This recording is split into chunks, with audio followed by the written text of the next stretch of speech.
반갑습니다. 바즈라 매트릭스의 아키텍트입니다. 관찰자 여러분, 세상이 당신에게 붙인 라벨은 무엇인가요? 평범함, 부족함, 혹은 유통기한 임박입니까? 만약 태어나는 그 순간, 당신의 유전자가 당신의 모든 성취를 미리 결정해 버린다면 당신은 그 설계도를 받아들이건가요? 오늘 우리가 해킹할 시뮬레이션은 에단 호크 주연의 SF 마스터피스 가타카입니다. 시스템이 그어놓은 선을 온몸으로 지워버린 한 남자의 기록입니다. 이 완벽한 디스토피아의 설계도는 뉴질랜드 출신의 앤드루 니콜 감독의 손에서 탄생했습니다. 당시 광고계의 거물이었던 그는 자신의 데뷔작인 가타카를 통해 SF 영화의 새로운 지평을 열었죠. 그는 자칫 차갑게만 느껴질 수 있는 미래 세계의 90년대 특유의 아날로그적 질감과 미니멀리즘을 더시폈습니다. 철저히 통제된 건축물과 의상은 유전학적 완벽주의가 지배하는 사회의 강박적 무결성을 시각적으로 구현해냈으며 지금 봐도 숨막히도록 정교한 고해상도의 미장센을 완성합니다. 이 정교한 아키텍처 위에서 당시 할리우드의 가장 뜨거운 별들이 모여 인상적인 연기를 펼쳤습니다. 시스템의 오류를 뚫고 나가는 처절한 집념의 빈센트를 연기한 에단 호크. 유전적 완벽함을 가졌으나 영혼은 파괴된 제롬을 연기한 주드로, 그리고 차가운 시스템 안에서 흔들리는 인간적 감성을 우아하게 그려낸 아이린 역의 우마 서먼까지. 여기에 마이클 리먼의 서정적인 영화 음악은 빈센트의 슬픔과 의지를 동시에 담아내며 차가운 금속성 세계관에 인간의 온기를 불어넣었습니다. 영화 가타카는 콜롬비아 픽처스가 배급을 맡고 데니 드비토가 설립한 저지 필름에서 제작되었습니다. 거대 자본이 투입된 상업 영화였음에도 불구하고 이 작품은 단순한 볼거리를 넘어 인간 실존에 대한 철학적 질문을 던지는 데 집중했죠. 모든 것이 유전자로 결정되는 사회라는 설정은 당시 생명공학의 비약적인 발전을 목격하던 인류에게 가장 정교한 경고장이자 동시에 희망의 메시지였습니다. 1997년 북미 개봉 당시 약 3,600만 달러의 제작비가 투입되었으나 극장 매출은 그 절반에도 못 미치는 1,250만 달러에 그쳤죠. 화려한 액션보다는 철학적 깊이에 집중했기 때문입니다. 하지만 시간이 흐를수록 이 영화는 클래식이라는 이름으로 재평가되어 오늘날 SF 역사상 위대한 걸작 중 하나로 자리매김했습니다. 부모의 사랑으로 태어난 아이, 빈센트. 하지만 미래 세상은 그를 신의 아이가 아닌 시스템의 오류라고 불렀습니다. 태어나자마자 채취된 단 한 방울의 피. 세상은 무자비하게 그의 미래를 확정지었습니다. 신경계 질환 60%, 심장 질환 확률 99%, 예상 수명 30.2세. 유전학적으로 설계된 동생 안톤의 그늘 아래서 빈센트는 청소부로 라벨링됩니다. 시스템은 말합니다.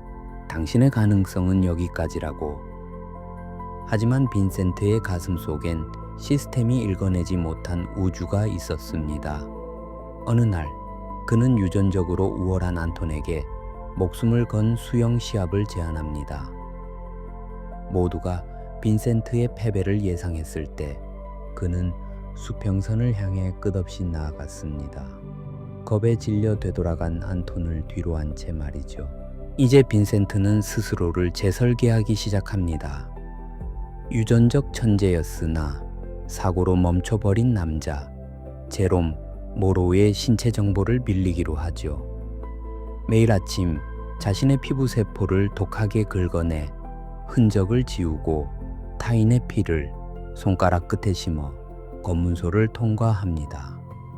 제롬의 키에 맞추기 위해 다리뼈를 늘리는 고통까지 감내하며 그는 매일 아침 완벽한 제롬으로 다시 렌더링합니다. 이것은 단순한 사기가 아닙니다. 할당된 운명을 거부하려는 한 남자의 처절한 시스템 해킹입니다. 우주선 발사 일주일 전 예기치 못한 살인 사건이 발생합니다. 현장에서 발견된 빈센트의 진짜 유전자가 담긴 속눈썹 하나. 시스템은 즉시 대대적인 수색을 시작하고 그를 추격해온 수사관은 다름 아닌 동생 안토니였습니다. 정체가 탄로 날 위기 속에서도 빈센트는 멈추지 않습니다. 그는 다시 한번 증명합니다. 인간의 집념은 유전자의 설계도보다 훨씬 더 정교하고 강하다는 것을요. 제가 이 영화에서 단 한 명의 배우를 꼽는다면 망설임 없이 에단 호크를 선택하겠습니다. 그는 비포 선라이즈의 낭만적인 청년이기 이전에 이 영화에서 결핍을 동력으로 삼는 인간의 정수를 보여줍니다. 완벽하게 설계된 유전적 우월종 사이에서 심장 박동을 속이기 위해 이를 악물고 달리는 그의 얼굴을 보십시오. 그의 눈빛에는 시스템에 대한 분노가 아니라 자기 자신을 증명해내겠다는 숭고한 결의가 담겨 있습니다. 에단 호크는 빈센트 그 자체가 되어 시스템은 영혼을 이길 수 없다는 사실을 온몸으로 증명해냅니다. 아키텍트의 영혼에 가장 깊게 각인된 장면은 동생 안톤과의 마지막 밤바다 수영 시합입니다. 유전적 승리자인 안톤은 이해하지 못합니다. 어떻게 이럴 수 있어? 너는 심장도 약하고 유전자도 열등하잖아. 어떻게 나를 이긴 거야?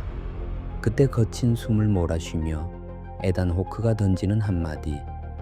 난 되돌아갈 힘을 남겨두지 않았기에 저 끝까지 수영할 수 있었어. 이것이 바로 바즈라 매트릭스가 말하는 내적 조율의 완성입니다. 뒤를 돌아보는 순간 발생하는 의구심과 두려움이라는 노이즈를 완전히 로그아웃 해버린 상태.